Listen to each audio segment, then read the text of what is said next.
Hello guys, welcome to our YouTube channel. हम लोग पढ़ रहे थे पाइथन। तो हमने देख लिया था कि बेसिक इंट्रोडक्शन अबाउट पाइथन, फिर हमने देख लिए थे ऑपरेटर्स क्या होता है, स्ट्रिंग्स क्या होते हैं, डेटा टाइप्स क्या होते हैं, सारी चीज़ें देख ली थी। आज जो हम टॉपिक पढ़ेंगे पाइथन में वो है मेमोरी मैनेजमेंट, कि पाइथन में मेमोरी मैनेजमेंट क्या होता है। So memory management means the process of allocating and freeing the memory for objects during program execution, कि प्रोग्राम के एग्जीक्यूशन के टाइम पे मेमोरी को अलोकेट करना और जैसे ही आपका काम हो गया तो उस मेमोरी को फ्री करना, वो होता है मेमोरी मैनेजमेंट। ठीक है।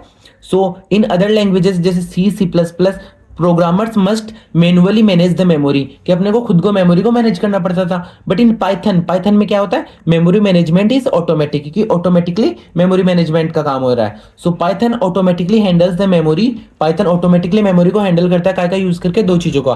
First one is reference counting और second one is garbage collection. ठीक है, क्या का यूज करता है, reference counting and garbage collection. So this makes the Python easier and safer to use. ठीक है। सो सबसे पहले अपन देखते हैं रेफरेंस काउंटिंग क्या होता है।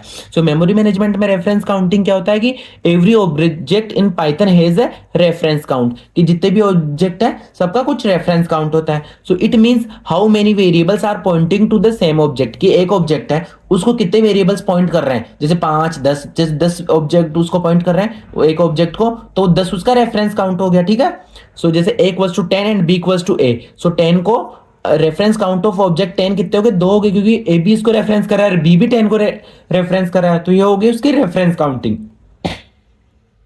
So when a variable stop referencing the object, कि जब कोई वेरिएबल उस ऑब्जेक्ट को रेफरेंस करना स्टॉप कर देता है, देन द काउंट डिक्रीसेस। जैसे a इक्वल्स टू 10, ठीक है, एंड a इक्वल्स टू 20, तो पहले तो a 10 था, अब क्या हो गया a 10, तो अब ये जो अब पहले तो 10 था, अब a की वैल्यू क्या हो गई 20 हो गई, तो अब ये जो 10 की वैल्यू थी ये क्या होगी, ये किसी काम की नहीं है। ठीक है। सो इसकी रेफरेंस काउंट डिक्रीज हो जाएगी।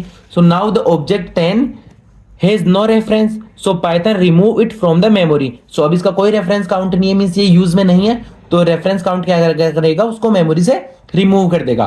तो ये तो हो गया रेफरेंस काउंटिंग का यूज करके मेमोरी मैनेजमेंट। अब सेकंड चीज है वो है गार्बेज कलेक्शन का यूज करके मेमोरी मैनेजमेंट पाइथन में। So process of automatically deleting unused object from memory, वो था गार्बेज कलेक्शन, कि कोई क्या बोलते हैं जो अनयूज ऑब्जेक्ट है जो यूज में नहीं आ रहे उनको ऑटोमेटिकली डिलीट करना, वो हो गया गार्बेज कलेक्शन का काम। So when an object is no longer used, कि कोई ऑब्जेक्ट काम ही नहीं आ रहा by the programmer, then the Python garbage collector free the memory. ठीक है, तो ये भी एक मेमोरी मैनेजमेंट का पार्ट हो गया। सो दिस हेल्प टू काय में काम करता है garbage collection, reduce the memory usage, कि मेमोरी का यूसेज कम करेगा, एंड इंप्रूव द प्रोग्राम के परफॉर्मेंस को बढ़ाएगा, क्योंकि मेमोरी कम काम में होगी, मेमोरी फ्री होगी तो प्रोग्राम की परफॉर्मेंस बढ़ेगी। जैसे अब x इक्वल्स टू 1 2 3 अपने पास एक लिस्ट है, अब x में हमने बाद में वैल्यू दे दी नन, तो ये जो वैल्यू थी ये अब किसी काम की नहीं है। So now the list 1 2 3 is no longer used, so Python removes it from the memory. तो ऐसे होता है मेमोरी मैनेजमेंट का यूज करके, रेफरेंस काउंटिंग का और गार्बेज कलेक्शन का।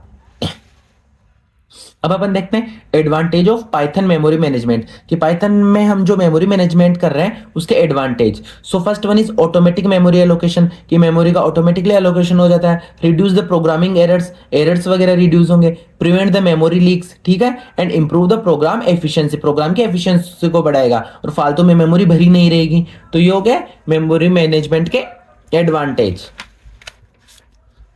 अब आज की वीडियो का नेक्स्ट टॉपिक है वो है पाइथन के एप्लीकेशंस, क्योंकि आजकल पाइथन वाइडली यूज्ड होता है हर फील्ड में, तो कहाँ कहाँ यूज होता है। So Python is general purpose programming language, Python का नाम ही क्या है कि जनरल पर्पस प्रोग्रामिंग लैंग्वेज, तो ये हर जगह यूज होगी। So which means it can be used in many fields. जैसे अब कौन कौन से फील्ड में यूज होगी देखते हैं अपन। First one is web development में, जैसे widely use to build websites and web applications, कि कोई भी वेबसाइट वगैरह क्रिएट करनी हो, वेब एप्स वगैरह अपने को क्रिएट करना हो, तो अपन पाइथन का यूज करके इजीली क्रिएट कर सकते हैं। Second one is data science and data analysis में, so very popular in data science में because of its popular libraries, क्योंकि पाइथन में अपने को बहुत सारी लाइब्रेरीज मिलती है जिनका यूज करके अपन डेटा साइंस और डेटा एनालाइज कर सकते हैं। जैसे कौन कौन सी लाइब्रेरीज हो गई, जैसे नमपाई, पैंडास, मैटप्लोट्लिब, ठीक है। So third one is AI and machine learning में, कि पाइथन का आजकल यूज हो रहा है आर्टिफिशियल इंटेलिजेंस में, मशीन लर्निंग में, ठीक है। Fourth one is automation and scripting में, so can be automate the repetitive task, कि कोई वो टास्क जो ऑटोमेटिक मतलब रिपीटेटिव है, जो हो ही जा रहे हैं, तो हम उनको ऑटोमेट करवा सकते हैं पाइथन का यूज करके, कोड करके। Fifth one is game development में, कि आजकल कुछ जो गेम वगैरह डेवलप हो रहे हैं उनमें भी पाइथन का यूज हो रहा है। Sixth one is desktop application development में, कि कोई जो लैपटॉप के एप्स वगैरह अपन क्रिएट कर रहे हैं उनमें भी यूज हो रहा है। And last one is networking applications में। तो ये हो गया पाइथन के एप्लीकेशंस। तो इनके अलावा भी पाइथन आजकल वाइडली हर फील्ड में यूज हो रही है। तो इसी के साथ साथ अपना ये टॉपिक और अपनी फर्स्ट यूनिट पाइथन की है कंप्लीट होती है। आपको ये टॉपिक या किसी भी टॉपिक में कोई डाउट हो तो आप कमेंट करके पूछ सकते हो। Thank you.